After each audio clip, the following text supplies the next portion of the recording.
We want to kick off by talking about one of the links in the description. Yeah. Go for So, a really wonderful woman that I met in Cairo. She is raising funds. She's going back to Cairo in January, I believe. So, she's just raising funds for all the Palestinians that have evacuated from Gaza into Cairo that she's helping. There's like an entire network. I think at this point there's like over 50 families that are being assisted, and it's for just about everything from paying their rent, helping them with groceries, literally everything, because they're coming out of Gaza with absolutely nothing. There's not a lot of help for them. They don't get asylum status or refugee status when they're there, so they can't apply for any government subsidies or grants or anything like that. So they rely entirely on the wonderful donations and fundraising of people like this. So if and you can, people please who are donate. watching. Yeah, Yeah, please. for sure. It's a very easy process. It's 2 buttons. Yeah. So go for it. And it was payday. So pay your debts. Pay, pay your debts. If you can, though, much appreciated. Yeah. Today we're going to be talking a bit about anti-Semitic gaslighting. Yeah. We've been gaslit this week. We have to the point where we had to restart today. We got a bit too angry. Yeah, we got too angry. Guess who between? It was me. It was me. I'm angry. So yeah, Taahirah, just kick us off on your experience when it comes to people stopping you from saying what you want to say or providing researched arguments. Yeah, so I think what was annoying me this week was just seeing the amount of arguments that are being had online about anti Semitism. And all of a sudden, it's like it really picked up. And this is after we've seen people being marched to death in North Gaza, after we've seen people burning alive. We've seen so many horrors in Gaza. I saw this picture of a father holding the foot of his little baby under the rubble. And I saw a video of a little toddler stuck under the rubble, trying to escape, trying to get out. And there's just so much horror going on.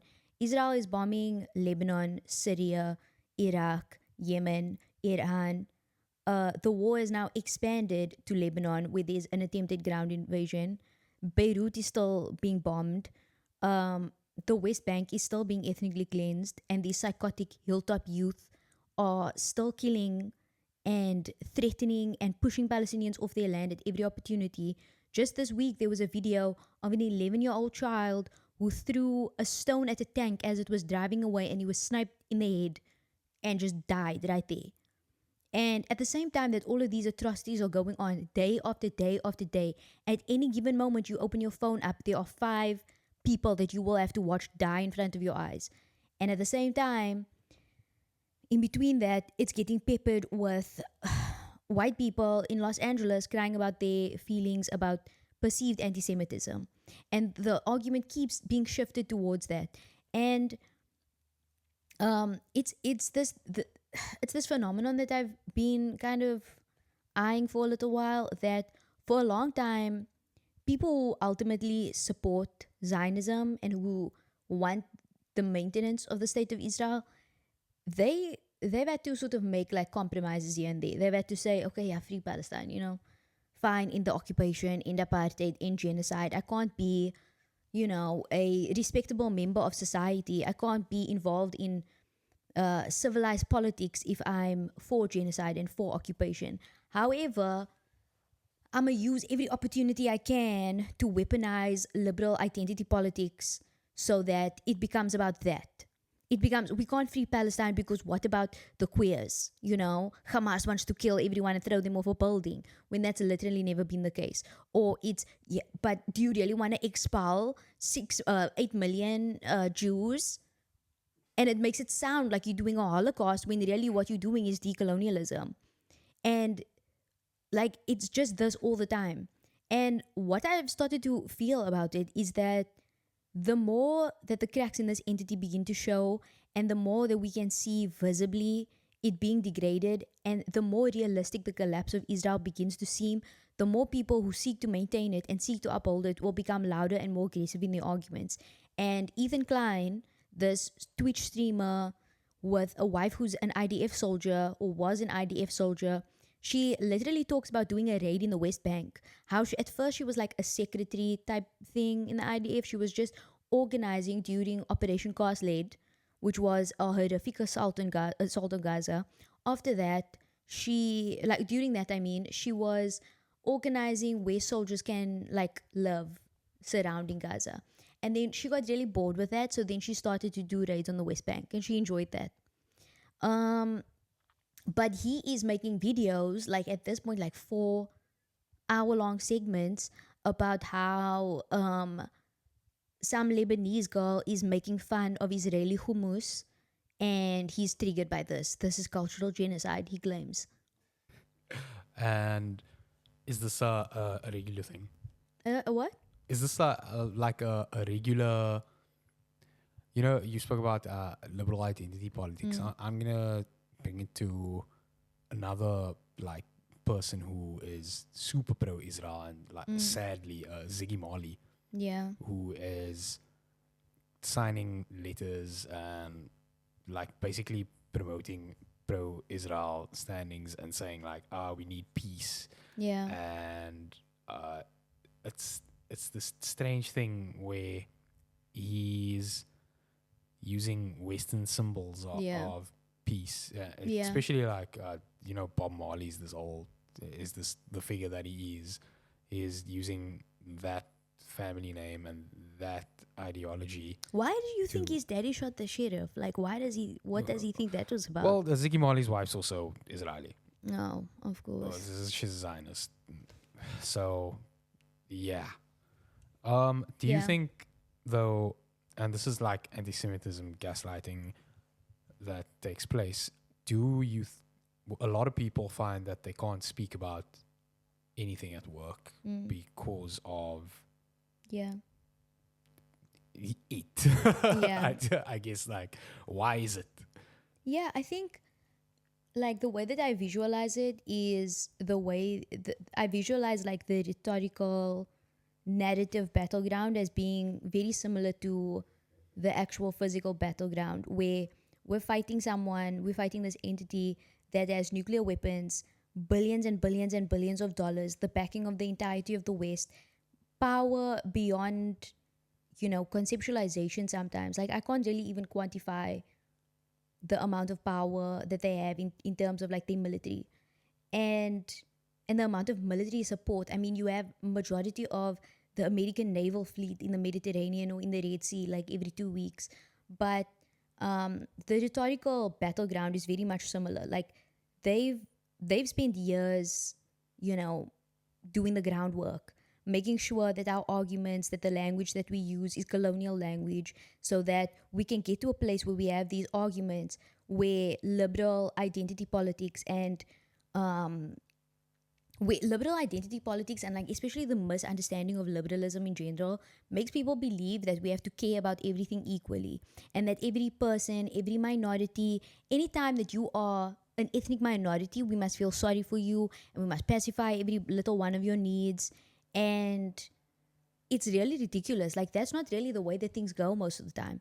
And also, you're not supposed to care for you're supposed to ensure that groups have like, their rights and their laws. But liberal identity politics puts it into this perspective where you have to care for it all equally. I don't give a fuck that Ethan Klein is crying about how people are making fun of Israeli hummus and not allowing him to get away with being a settler colonialist, and talking about like, oh, but hummus, we didn't steal it. We actually didn't steal it. Yeah, there's this push to change the conversation every time. Yeah. And the way that they've laid the groundwork for years now of creating a space and language where we fight on their terms. And I don't want to do that. I don't want to, like, whenever people come to me with anti-Semitic, talking points, I'm being anti-Semitic, I said something anti-Semitic, I don't engage in it because I don't believe in fighting on their ground. On their terms. Yeah. The same way that like guerrilla warfare and guerrilla resistance, it doesn't rely on reacting to everything that the enemy does, but it relies on pulling the enemy into a position where they can ambush them. And that's kind of like how I view it rhetorically as well. But it's sometimes so, like, it's degrading that in the midst of all of this, we have to return to these arguments of anti Semitism without understanding the history, without understanding, and without ever being given the opportunity to explain it or to talk about it properly, because liberal identity politics tells us, like, you aren't Jewish, so you aren't allowed to have an opinion. And if a Jewish person says that they're sad, you have to give them, they have the right to be sad. They definitely are sad. You can't ever question it. It's stupid. It's ridiculous. Are they usually when we have discussions, or if you do have a discussion with a Zionist, it's like if the conversation goes genocide, what about gay people? Yeah. Genocide. What about what's the other thing they do? What about the Israelis? Where must they go? Where must they go? And you say genocide, and then Yeah, but Israel is the homeland of the Jewish people. and then you say genocide. But like the Middle East and all the anti-Semitism in the Middle East. And then you say genocide again, and then they're like, oh, but Saudi. Yeah. Like, How come everyone else gets to have a Muslim country and I don't even get to have one single ethno state? Yeah. So this is the game that they've placed you in. It's a back and forth about nothing. Yep. Completely decontextualized of any history. It's always just feelings and vibes, and I have the right to feel. And because I feel, it's and real. non-facts. Non-facts. Never any facts. This bra is literally on the internet for like the past 2 weeks now, crying every single day about hummus. And how come we can't just believe that hummus is also Israeli? Israel is not a legitimate entity. It's not a real place. It's a fictional, made-up little stuck land that you stole. It's not real. So- Nothing that you can have on that land is yours, you idiot. Like, So I think a useful thing for us to maybe do would be to capacitate people who are yeah.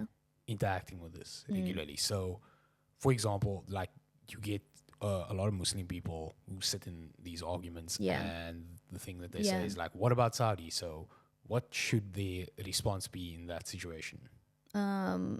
Like what explain So the argument better. you explain that the genocide is happening, Oh, is and the they argument say that like nah, the but Zionist argument is like, "Oh, but how would you feel if why can't we go to Makkah? Why can't we go to like do you you know what I mean?" can. Like that's the or why are there like so many Muslim countries and we just want one like supposedly Jewish country? There's a lot of Muslim countries in the Middle East, but like if you go to, like Eastern Europe, for example, there's not a lot of Muslim countries there. If you go to Africa, for example, there's not a lot of Muslim countries there. Okay, Mauritius, Zanzibar, whatever. But I wouldn't say that there's a majority of Muslim countries within Africa. It's maybe just because of the indigenous people of the land. And so sometimes I would just suggest taking a stock of your surroundings and going, oh, maybe I should go back to Europe. Yeah. What's the other one they do? What about Hamas doesn't like gay people? First of all, even if Hamas doesn't like gay people, it's not really like their fault, They have other things to think about other than individual rights and individual liberties, and they can't really get to that part of existence where you think about like, who am I really? What am I really? Do I maybe have a sexual preference? Do I maybe have a gender preference? They can't really get to that. They first have to consider the fact that they live under occupation. If they move somewhere, a little bit too quickly, they're going to get sniped in the head. They move too close to the border, they get sniped in the head. If they go fishing too far off the coast, they get sniped in the head. That's other than the fact that, this is before a genocide was perpetrated against the entire people. So now, especially within the context of a genocide, with hospitals being targeted, now another hospital has been targeted, evacuated, and destroyed. All the universities in Gaza have been destroyed. Mosques, churches, everything. Everything. 80% of Gaza is now rubble. And then, I don't know, I don't think that they can manage a pride parade under the conditions that they are currently living in. Like, it's not something. And also, these people are blockaded. They don't have access to the rest of the world. It took so long. Like, look at America, for example, where, peak of civilization, what percentage of that country hates gay people? They're busy implementing laws Yeah. now that prevent queer people from attaining like a whole bunch of rights. The Roe v. Wade, in and of itself, like the Abortion Act or whatever, that has to do with individual rights and a person's individual capacity to express their autonomy. And that also affects like your like gay rights. It also affects like civil rights. So I don't know if we should be holding Hamas to such a high standard and holding people under blockade, under besiegement, under occupation, making sure that they have all the correct talking points of a US presidential candidate when the US presidential candidates don't even have these same talking points. They can't even you're gonna ask Osama Hamdan like what does he think of. Yeah. Ask Kamala Harris the same question. Yeah. You know? Like, uh, what are some of the other moves they use? I guess there's the Holocaust diversion. It's tactic. What? I'm trying to think of like if you compare Zionism to Nazism. Oh yeah, they get so angry about that. So offensive. How could you ever? Actually, before we do that, because I whatever on that, like people are when people say Israel is not an apartheid state, how do you explain to someone that it is an apartheid state? They have separate roads. You have to have a separate license plate. There's a Palestinian family in the West Bank that has not been able to leave their house for a number of years because the door of their house goes out onto a Jewish street. I don't know what else that's called. Yeah, it's right there. Nah, I'm sorry, but like if people don't get it at this point, like you're just a white supremacist. True. It can only ever be that. Look, I interacted with someone recently, and we were at the table, and they were like, I don't really feel like traveling because I'm afraid of being bombed. Mm. And I was like, what? What? Where are you flying to? You were flying to, like, they were talking about flying to Australia, and they were like, nah, I don't, it's going crazy in the world. I don't want to be bombed. I mean, we're And- on the verge of like nuclear apocalypse, I suppose, but I don't but know. I mean, what like is this the state of mind of everyone? It's the state of mind is not resistance and standing up for issues. It's I need to Yeah. protect myself. It's Yeah. individualistic. It's very much individualistic.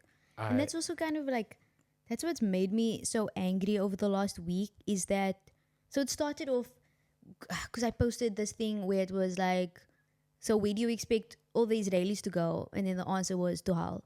And so many people DM'd me being upset, like, this is anti Semitic. Not all Jewish Israelis are for apartheid or for occupation or for genocide. How can you want to displace 6 million Jews? And it's like, I don't want to displace 6 million Jews. I want to end colonialism.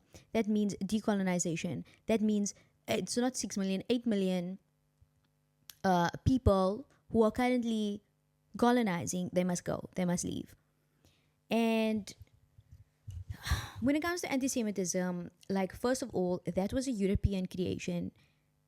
And like, just to explain the actual history of it, of the creation of anti-Semitism. So during the Dark Ages, I can't actually remember like what year the Dark Ages were exactly, but at the same time that the Dark Ages were happening within Europe, it was like 100 years of fighting wars with each other within this like Christendom, I suppose.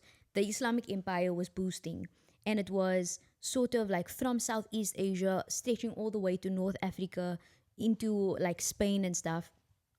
And there was this like massive trade route within the Islamic Empire, I was reading this book. It's called The First 5,000 Years of Death. I know it sounds hella boring, but it's actually really cool.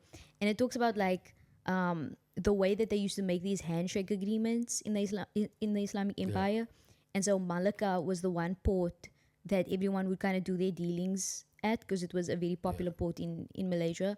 And they would do handshake agreements in the name of Allah. And it doesn't matter what religion people were, they would make this agreement and be like, yeah, by God, I'll get your boat back by Monday. Like that type of a vibe. Meantime, the Christian Empire, Europe, was within the Dark Ages.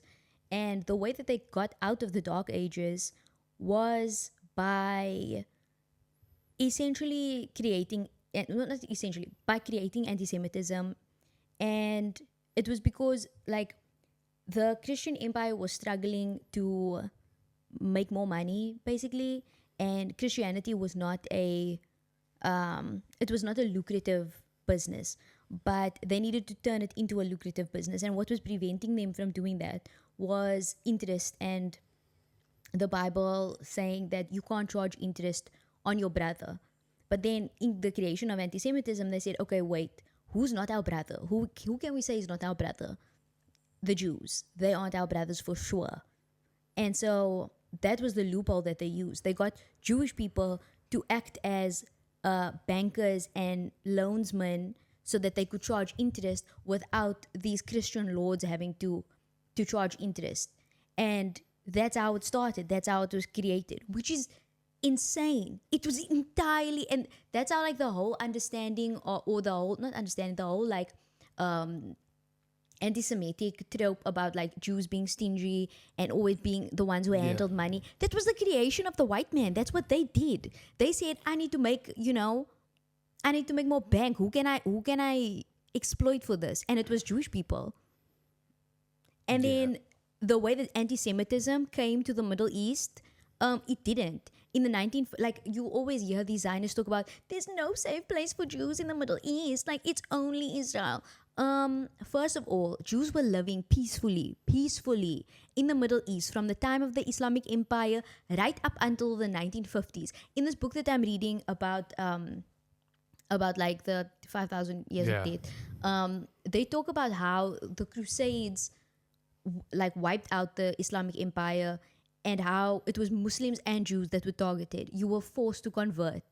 Obviously, they forced like pagans to convert as well, but it was like violent. Like people were crucified. Like it was really messed up. And when it came to like the history of Judaism, Jews got pushed towards the Middle East because of the way that they were being massacred by the Crusaders and by the Christians. And that's why like there was a significant population of Jews in the Middle East, and everything was fine. Like there are all of these, like this book, it's so crazy because it talks about like the laws that the Islamic Empire implements in order to ensure that Jewish people and Christian people living within the Islamic Empire are taken care of, and taken care of better than Muslims, or not better than Muslims, but before Muslims, because it's like it's seen as Muslims are this is like this whole empire or whatever, it's by Muslim people, and the governance is by Muslim people, so you have like an additional obligation to ensure that the people who are not Muslim are taken care of and don't feel like they're being subjugated. Like there were all of these laws that were put in place, like ensuring that Muslims had to pay like an additional tax so that could cover the expense, because the Christians and the Jews didn't pay the tax. It was only for Muslims so that they could cover the cost of looking after Christians and Jews. And up until the 1950s, there was also this other book that I read, Avi Schleim, I think is how you pronounce his name. He's a Mizrahi Jew, a Jew from like an Arab Jew. So he was from Iraq, and then in the 1950s, when he was 5 years old, all of a sudden there were these like terrorist attacks across the Middle East. And they were all Mossad operations. Like if you go and you do the research, like there were no just random, Muslims that were out here being like, okay, it's time to hit up synagogues now after thousands of years. It was Mossad operations, because the creation of the State of Israel had happened in 1948. They needed to get colonialists to come move in there, and a way to do that was to scare everyone in the Middle East to bring them here. That's what it was. It was a colonialist project that they needed colonizers for. And he talks about like how when these terrorist attacks happened in Iraq, it was his Muslim neighbors that took him in, and they were like, we don't know what's going on. Like, what the hell? And it was Mossad operations that had blown up these synagogues.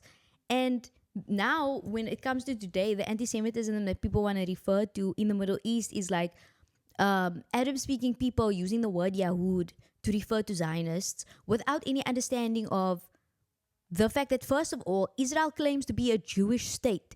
Everything that they do is in the name of Judaism. They celebrate like holy days by bombing things in Gaza, like these psychotic soldiers. They lit up like this entire apartment building and said like they're lighting the candles for whatever holiday. It was like some holiday where they celebrated by with bonfires, and they had blown up all these buildings in Rafah and lit the buildings on fire, and they were celebrating these Jewish holidays. They carved the Star of David into the bodies of Palestinians. They brand Palestinians with the Star of David. They take their tanks and create the Star of David in the rubble. They wave their fucking flags everywhere.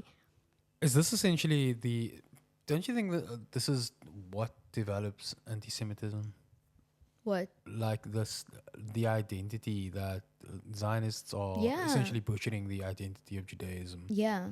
I don't think there's much more for like if particularly now, like I do feel for Jewish people in Yeah. like their positioning in this is that there's like a sort of been a poison added to their Yeah. community, and you find like a division where Yeah. people are referred to as self-hating Jews for Yeah. standing No, up, like, and it's We can relate to it because of the war on terror. How many times did you not have to say Islam is a religion of peace? I Oh don't my know anything God. about about ISIS. That's not my manna. I don't know them.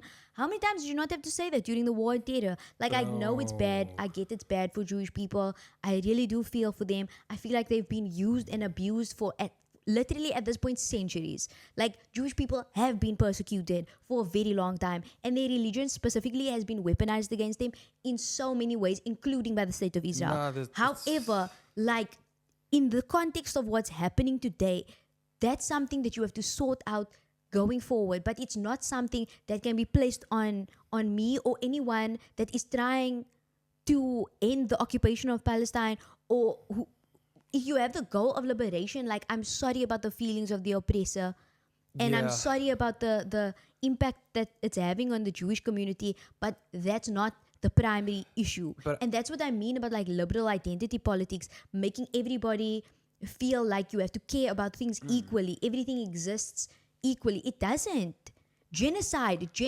Yeah. Watching people being bulldozed to death, watching a tank just drive over a person, that is greater than you feeling some type of way because of how your religion is being viewed. Let me just say, like, during the war on terror years, we got that all the time. We had to, and it's not like it's ended. Now you were terrorists all the time. You were terrorists every day, but you move on. You just be like, yeah, whatever.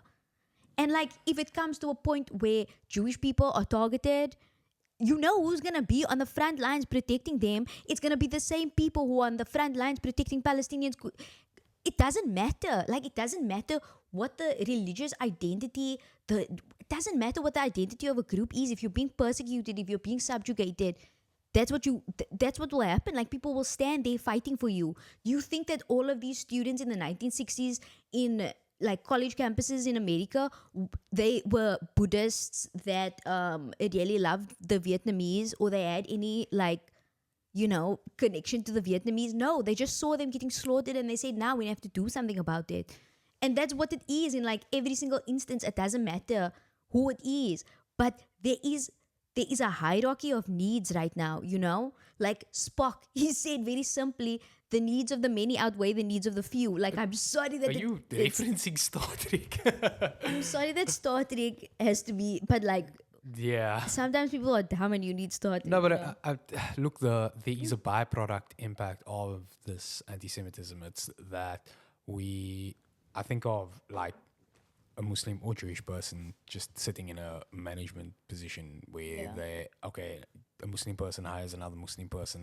That looks a bit off. Same with a Jewish person hiring another Jewish person. And it's not the case for other people, or let's just say it's not the case with Christians, but there's a trickling impact, and I think like it leads to Jewish people sitting in the same position that Muslim people also sit in, where you get looked at strangely for everything in all like not just in like the corporate world, but like in westernized society. You start feeling weird when you go to a restaurant and there are a bunch of white people staring at you. This is like the future byproduct impact that Muslim and Jewish people are going to experience. And like the thing that becomes a bit frustrating is that this has been evident in the Muslim community for a while, but it's not. But I don't remember like anybody ever saying. Yeah, we don't get to be like, anything. Oh yeah, this is a bit anti-Semitic. I don't remember anybody ever having our back during the war, Taahirah. Yeah, but I mean, we just because of that, I don't think we have selective allyship. Yeah. I think as a community, it's important that we ally with justice. And like one thing that I also want to say on that point is that solidarity, it's not transactional, you know. It's not like if I come to your protest, you come to my protest. If I'm not there at the Pride Parade, you're not going to be at the Palestine March. If I like, that's not how it works. It shouldn't work that way. You fight for what is right, finished. If you have this like moral relativism bullshit about, you know, we have to now, like when it comes to like Congo, Sudan, all of the other genocides that are unfolding, I understand solidarity with those means you like being in solidarity with Palestine means that you also have to have solidarity with other genocides that are being committed. Fully get that. But to have this like transactional relationship with it, it's so twisted because some people get pulled into certain causes because that's where they're good, that's where they're valuable. Like there are a lot of people that I know that they're pro-Palestine, but that's not their like number one topic. It's become more popular, or not popular, but like more important to them recently because of this genocide. But in general, like they've been focusing on a different element. And like if it's housing in South Africa or whatever, that's fine. Like that's good. Good. And I mean, you speak on this because you are capacitated. You've researched on this topic. Yeah. Like the capitalist society is going to cause a bunch of issues that we all need to do our best to tackle. I mean, some people are better capacitated to tackle other issues than others. And everyone, some people are carpenters and some people are boxers. It's like we can't. You find your function and you work towards it. And this is like the division that they want. Yeah. When we all know the snake will eat itself eventually, but it's this division isn't going to necessarily help anyone. Yeah, it doesn't. And there shouldn't be that division between people within a solidarity movement in general. But I think, especially at this point, what we should be doing is rooting out people who say free Palestine in the occupation, in the apartheid, in the genocide, but they don't mean what they say. They're very okay with it continuing so long as they get to have the Israeli brand of hummus and go to, you know, Tel Aviv on holiday and enjoy the beaches and whatever shit. And I think like those people need to be called out. These people who like talk about they support Palestine, it's just like what you expect is supposed to happen with like 8 million Jews. I expect 8 million colonialists to stop colonizing if we want to end colonialism. If we want to end the occupation, how are we supposed to do that? How are we supposed to end occupation without asking the occupiers to go? And it wouldn't be displacing 8 million Jews. A lot of them have dual citizenship, first of all. And second of all, maybe I don't care. I don't care where you were living before, but you were settler now. You were colonizer now. I don't understand why this concept is so difficult for people to understand. Like, we live in South Africa where you can see the tangible reality of not decolonizing. The fact that if we want our land back, we must go stand in a court and explain why this is our land, why we deserve it, why we must get it. We must go do land reclamation and fill out a whole bunch of forms after a white man came here with his boat and just took it from us. And then the argument that is had every single time is, but what economically valuable things are you going to do with this land? I don't know. I don't know if you as a black person.